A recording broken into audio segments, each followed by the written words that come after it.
Hello, we are reading The Eagle by Rosemary Sutcliff. I'm reading chapter 14 today. I know at this point I have not read the previous two chapters. I may or may not go back and do that. I will sum that up very quickly. Marcus and Esca have to circle back. They stay at like an old abandoned Roman fort place and it feels very eerie. They meet a guy who's humming a Roman tune, but upon closer inspection, he's got all the tattoos and the looks of a tribesman. So they very tentatively become friends at first, and then come to find out, he takes him back to his home place. There's a couple things Marcus notices about him that's very strange. He's got the same Mithras mark that Marcus does on his forehead that kind of shows his devotion to a very Roman god. He spoke Roman very well when humming this song, but then he second guesses himself when Marcus asks him, do you speak Roman?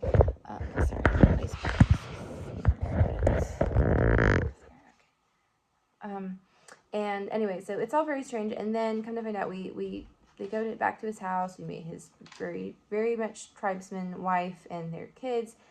And finally, he sees that while he's shaving, he sees the mark of the Roman helmet. And he knows. So at that point, when he gets alone with him, he asks him, okay, tell me your story. He goes, you're right. I was actually part of the 9th Legion, which is right, that was the Legion that Marcus's dad was a part of. He tells his side of the story. I won't go into all of that right now. But essentially, he goes, yeah, so there was a lady that cursed us. And from there on, it was just, any small little thing that happened, because of that, everyone blames the curse. So there was kind of this cancer almost that ate up the Legion, and everyone, there's just all these bad things. There was a commander who wasn't very good about things and was really hard on the guys, and until they basically revolted. Some of them did, not this guy. Gwern is his name. I'm leaving out some. Eventually, some revolted, and then some had to flee for their life.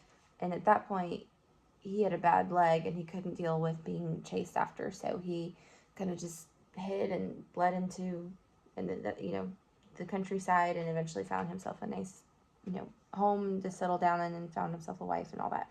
So he doesn't know what happened at the end of the 9th. All he knows is that from what he knew, people were fleeing away from the tribesmen. So, and then we leave him, and all is good. Okay. So, chapter 14, the Feast of New Spears. I'm actually only going to read part of this chapter. I'll explain why later. On an evening more than a month later, okay, so we passed some time, Marcus and Esca reined in to breathe their tired horses on the crest of a steep ridge. The ridge is the top of, there's valleys, which actually a glen is a valley. It's not like a steep valley. It's kind of just, so there's lots of glens and ridges. So they are on the crest, or on the top of a steep ridge above the western ocean. It was an evening colored like a dove's breast. A little wind feathered the shining water. That's pretty. And far out on the dreaming brightness, many scattered islands seemed to float lightly as sleeping seabirds. In the safe harborage inshore, a few trading vessels, ships, lay at anchor. They're anchored, so they'll stay still. The blue sails that had brought them from Hibernia furled as though they were too asleep. And to the north, brooding over the whole scene, rose Kurashkan, somber, cloaked in shadows, crested with mist. Kurashkan, the shield boss of the world. Again, that metaphor comparing the stone with all the, swirling wildness of the world of, specifically Britain and the tribesmen versus the Roman, very very man-made pictures. Mountain and islands and shining sea were all grown familiar to Marcus. For a month now, he had seldom been out of sight of one or the other of them, and he came and went among the mist-haunted glens. Remember, glen is the valley, where the Epidai, it's a type of tribe, had their hunting grounds. It had been a heartbreaking month. So often since he crossed the northern line, it had seemed to him that he was at last on the trail of what he sought, and always he had been wrong. There were so many holy places along the coast. Wherever the ancient people, the little dark people, had left their long barrows, there the Epidai, coming after, had made a holy place at which to worship their gods. And the ancient people had left so many barrows, yet nowhere could Marcus hear any whisper of the lost eagle. These people did not speak of their gods, nor of the things which had to do with their gods. And suddenly, this evening, looking out over the shining sea, Marcus was heartsick, and not far from giving up hope. Aw. He was roused from his bleak mood by Eska's voice beside him. Look, we have companions on the road. And following the direction of his friend's back-pointing thumb, he turned to look down the deer path by which they had come, and saw a party of hunters climbing toward them. He wheeled Vespania, his horse, and sat waiting for them to come up, 5 men in all, 2 of them carrying the slung carcass of a black boar, and the usual pack of wolfish hounds cantering among them. How different they were from the men of Valentia, darker and more slightly built. Maybe that was because the blood of the dark people ran more strongly in them than in the lowland tribes, less outwardly fierce than the lowlanders too, but in the long run, Marcus thought more dangerous. The hunting has been good, he saluted them as they came up at a jog trot, because remember they've got a boar, I think, on their shoulders. The hunting has been good, agreed the leader, a young man with the twisted gold torque of a chieftain around his neck, so he's the chief. He looked inquiringly at Marcus, forbidden by courtesy to ask his business, but clearly wondering what this stranger, who was not one of the traders from the blue-sailed ships, was doing in his territory. Almost without thinking, Marcus asked him the question which had become a habit with much asking. Are there any in your den who have the eye sickness? The man's look grew half eager, half suspicious. Is it that you can cure the eye sickness? Can I cure the eye sickness? I am Demetrius of Alexandria. The Demetrius of Alexandria, said Marcus, who had long since learned the value of advertisement. Speak my name south of the Cluta, speak it in the royal den itself, and men will tell you that I am indeed a healer of all sickness of the eye, which is not lying, because he has been doing this for a while, making a name for himself. There are several that I know of in the den who have the eye sickness, said the man. None of your trade ever came this way before. You will heal them? How should I know? Even I, until I see them. Marcus turned his mare into the way. Are you for the den now? Let us go on together. And on they went, Marcus with the chieftain loping at his horse's shoulder, then Eska and the rest of the hunting party with the slung boar in their midst, and the hounds weaving to and fro among them. Remember, they have hounds with them. For a while they followed the ridge, then turned inland and came, so away from the beach, and came looping down through thin birch woods toward a great loch, so that lay pearl pale with evening among the hills. You may have heard of the Loch Ness Monster. Loch is, the root of that is for loch, which means basically lake. It's like a Scottish word for lake. It can technically be salt water if it's more of like ocean water that's basically been come inland and is mostly surrounded, but essentially it's like some sort of lake or river, but not a river that flows, just a big long lake. So the Loch of Many Islets, it was called. It's important to keep in mind. Loch of Many Islets. So an island is, there's this big old lake with probably lots of arms, has lots of little islands. From the little islands scattered in it, some of them steep and rocky, or low and willow-fringed, where the herons nested, a type of bird. It was twilight when they reached the dun on its hill shoulder, above the still waters of the loch. The soft mulberry twilight of the west coast, through which the firelit doorways of the living huts bloomed like yellow crocus flowers, dimly veined with red. The cluster of huts that made up the rath of the chieftain was at the head of the dun. Wrath is basically, it's not spelt like angry wrath, it's spelled with just an R, and it's just kind of like his homestead with all the area of where his people are. The cluster of huts that made up the wrath of the chieftain was at the head of the dun, or his little village, in a sharp curve of the turf ramparts, and they turned aside to it, while the other hunters, after arranging for the sharing of the boar, scattered to their own houses. So they're going to the chieftain's house. At the sound of their arrival, a lad, whom Marcus took to be the chieftain's brother, ducked out from the firelit doorway and came running to meet them. "How went the hunting, Durgian?" "The hunting was good," said the chieftain, "for see, besides the fine boar, I have brought home a healer of sore eyes, also his spear-bearer. Look to their horses, Leithen." He turned quickly to Marcus. Remember Leithen, he'll show up later. He turned quickly to Marcus, who was rubbing his thigh. "You are saddle stiff? You have ridden over far today?" "No," said Marcus, "it is an old hurt, which still cramps me sometimes." It's true. He followed his host into the great living hut, ducking his head under the low lintel or doorway. Inside it was very hot, and the usual blue peat reek caught at his throat. 2 or 3 hounds lay among the warm fern. Remember, fern is just greenery.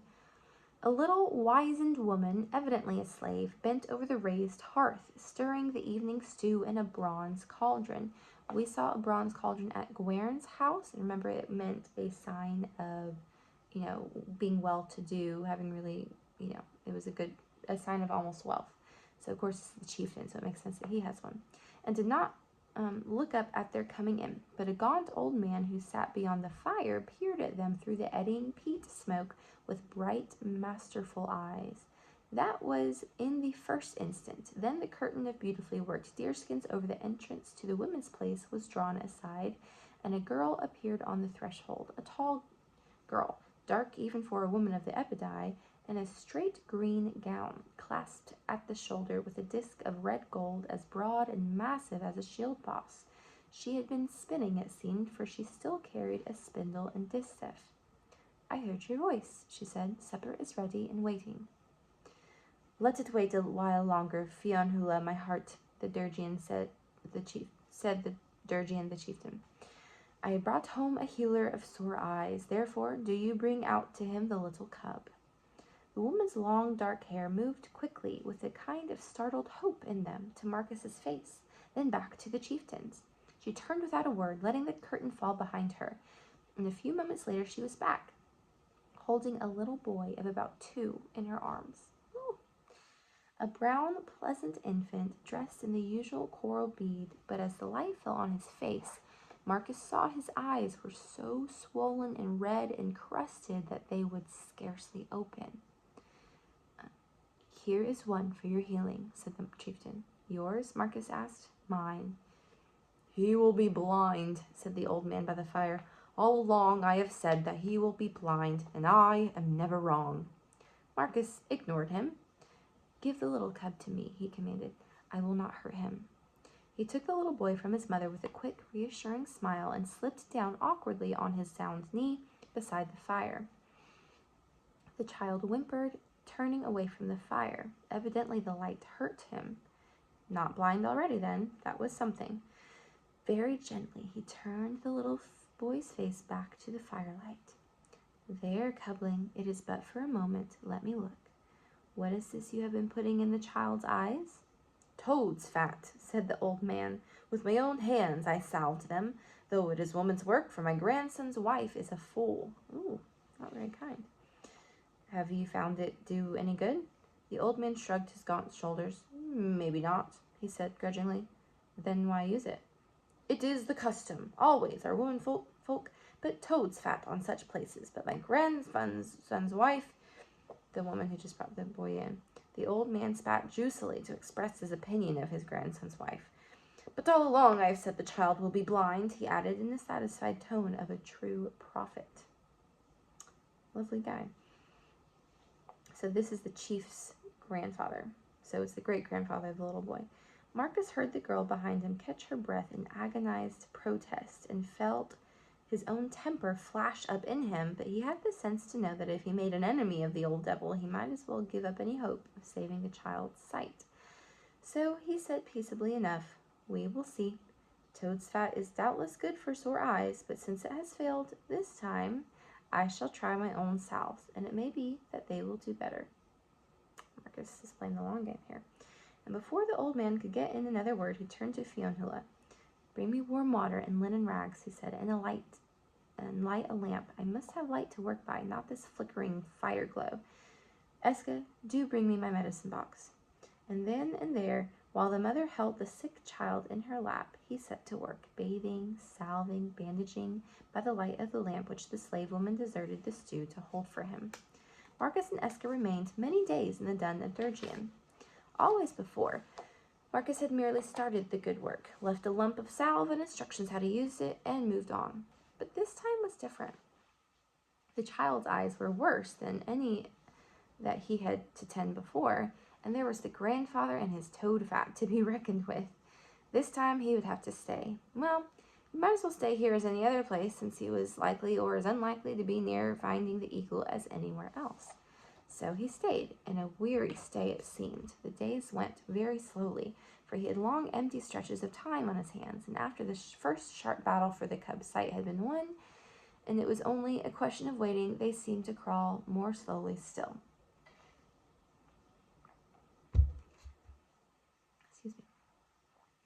Most of the time he sat in the hut-place doorway watching the womenfolk at work, or grinding sticks of dried salves for the small leaden pots that needed replenishing, while Eska went off with the hunters or joined the herdsmen in the sheep-cattle runs. In the evening he talked with the men round the fire, exchanged travelers' tales with the dark Hibernian traders who came and went through the den, for there was a constant trade in gold work and weapons, slaves, and hunting dogs between the Hibernia and Caledonia. Listening patiently to old Tradui, I don't know how to say his name, Tradui, the chieftain's maternal grandfather, telling interminable stories of seal hunts when he and the world were young, and men and seals stronger and fiercer than they were now. So he likes to tell stories. But all the while, listen as they might, neither he nor Eska heard anything to suggest that the place or the thing they were looking for was nearby. Once or twice during those days, Marcus glimpsed a black-cloaked figure passing through the den, remote from the warm and crowded humanity of the tribe, and seeming to brood over it as Krashon brooded over the land. But druids were everywhere up here beyond the reach of Rome, just as holy places were everywhere. They did not live among the people, but withdrawn into themselves in the misty fastnesses of the mountains, in the hidden glens, and among the forests of birch and hazel. Their influence lay heavy on the duns and villages, but no one spoke of them any more than they spoke of their gods and the prowling ghosts of their forefathers. Neither did anyone speak of a captured eagle. But still, Marcus waited until he knew that the little cub's sight was safe. And then, one evening, returning with Eska from a plunge in the deep water below the dun, he found the chieftain squatting in his hut-place doorway with his hunting dogs around him, lovingly burnishing a heavy war spear with a collar of eagle's feathers. Marcus folded up beside him and watched, vividly remembering another war spear whose collar had been the blue-gray feathers of a heron. Remember at the beginning? Eska stood leaning one shoulder against the rowan wood doorpost, watching also. Presently the chieftain looked up and caught their gaze. "It is for the feast of new spears," he said, "for the warrior dancing that comes after." The feast of new spears, Marcus echoed. "That is when your boys become men, is it not? I have heard of such a feast, but never seen it." "You will see in 3 nights from now, and on the night of the horned moon," Durgian said, and returned to his burnishing. "It is a great feast. From all over the tribe the boys come, and their fathers with them. If it were the king's son, he must still come to us when it is time for him to receive his weapons." "Why?" Marcus asked, and then hoped he had not sounded too eager. "We are the keepers of the holy place. We, the seal people," said Durgian, turning the spear on his knee. "We are the guardians of the life of the tribe." "Very interesting." After a long pause, Marcus said casually, "So, and it is allowed to anyone to witness this mystery of the new spears?" "Not the mystery, no. That is between the new spears and the horned one, and none save the priest kind may and live. But the ceremonies of the forecourt, for they are for any who choose to be there. They are not hidden, save from the women's side." Then with your leave, I shall most assuredly choose to be there. We Greeks, we are born asking questions, Marcus said. So Marcus, remember, is pretending to be a Greek because, well, that's what he said. He's from Alexandria. Next day began a bustle of preparation that reminded Marcus of his own Etruscan village on the eve of Saturnalia, and by evening the first inflow of the new spears had begun.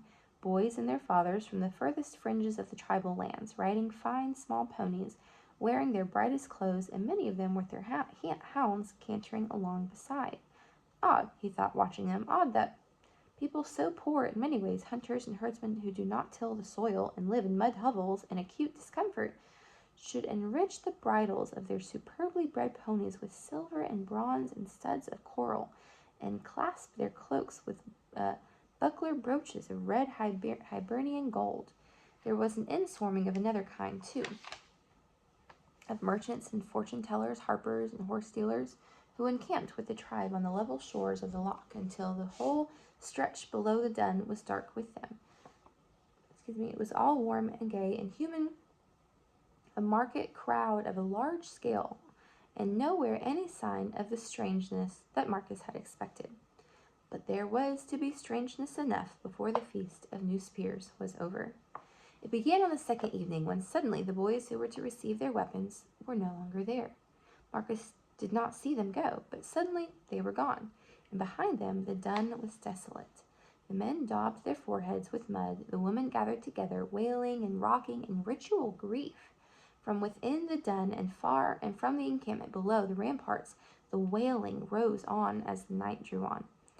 And at the evening meal a place was left empty and a drinking horn filled and left untouched for every boy who had gone, as for the ghosts of dead warriors at the feast of Samhain. And the women made the death chant through the long hours of darkness. With morning the wailing and lamentation ceased, and in its place there settled on the dun a great quietness and a great sense of waiting. Toward evening, the tribe gathered on the level ground beside the loch. The men stood about in groups, each clan keeping to itself, wolf clan to wolf clan, salmon to salmon, seal to seal, skin-clad or cloaked in purple or saffron or scarlet, with their weapons in their hands and their dogs padding in and out among them. The women stood apart from the menfolk, many of the young ones with garlands of late summer flowers in their hair, honeysuckle, yellow loosestrife, and the wild white convolvulus. And men and women alike turned constantly to look up into the southwestern sky. Marcus, standing with Esca and Liathan, the chieftain's brother, on the outskirts of the throng, found himself also looking again and again to the southwest, where the sky was still golden, though the sun had slipped behind the hills.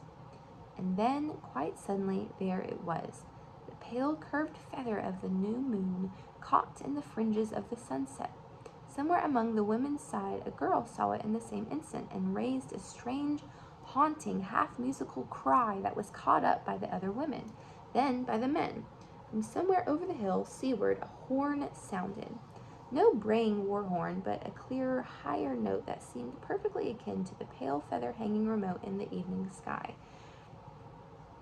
And as though the horn had been a summons, a crowd broke up, and the men moved off in the direction from which it had sounded, a long, ragged train of warriors, moving quietly, steadily, leaving the dun to the women, to the very old and the very young.